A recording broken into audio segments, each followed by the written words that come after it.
MG. Rajamanikyam IAS രചിച്ച പുസ്തകം അൻപോട് രാജമാണിക്യം ഇന്നലെ നടൻ മമ്മൂട്ടി പ്രകാശനം ചെയ്തു കൊച്ചിയിൽ. സർവീസ് ജീവിതത്തിലെ പ്രധാന സംഭവവികാസങ്ങൾ ഉൾപ്പെടുത്തിയ പുസ്തകമാണ് ഇന്നലെ കൊച്ചിയിൽ പ്രകാശനം ചെയ്തത്. M.A. യൂസഫ് അലി മുഖ്യാതിഥിയായി. ഇല്ലായ്മകളോട് പടവെട്ടിയ ജീവിത സാഹചര്യങ്ങളിൽ നിന്നാണ് അൻപോട് രാജമാണിക്യം ആരംഭിക്കുന്നത്. ബാല്യ കൗമാരങ്ങളിലെ കൊച്ചു സ്വപ്നങ്ങൾ എം.ജി. രാജമാണിക്യം IASന്റെ ആദ്യ പുസ്തകത്തിൽ അടയാളപ്പെടുത്തുന്നു. M. നിശാന്തിനി IPSുമായുള്ള വിവാഹത്തിലേക്ക് നയിച്ച സൗഹൃദ കഥകളും പുസ്തകം പറയുന്നുണ്ട്. രാജമാണിക്യം രണ്ടാമത് പ്രാവശ്യം രാജമാണിക്യം MGR രാജമാണിക്യമായത് കേരളത്തിൽ വെച്ചാണ്. ഞാൻ തമിഴ്നാട്ടിൽ ജനിച്ചാലും ഞാൻ ബുക്കിൽ കുറിച്ചിട്ടുണ്ട്, എല്ലാ സ്ഥലത്തും പറയുന്നതാണ്.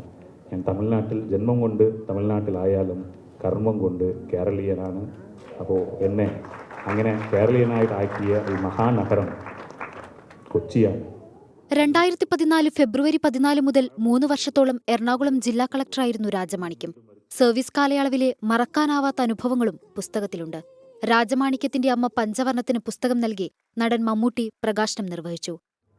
എനിക്ക് ഏറ്റവും ഇഷ്ടപ്പെട്ട ഈ രാജമാണിക്യത്തിൻ്റെ ജീവിതത്തിൻ്റെ ഭാഗം MGRൻ്റെ കഥയാണ്. അത്രത്തോളം MGR ആകാൻ വേണ്ടി, അല്ലെങ്കിൽ MGRൻ്റെ പേര് നിലനിർത്താൻ വേണ്ടി അദ്ദേഹത്തിൻ്റെ പിതാവ് ആഗ്രഹിച്ചതുപോലെ അദ്ദേഹം MGR ആയി. ഒരു വലിയ അനുഭവം. ഒലിവ് ബുക്സാണ് പുസ്തകം പുറത്തിറക്കിയത്. രാഷ്ട്രീയ, സാഹിത്യ, സാംസ്കാരിക രംഗങ്ങളിലെ പ്രമുഖർ ചടങ്ങിൽ പങ്കെടുത്തു.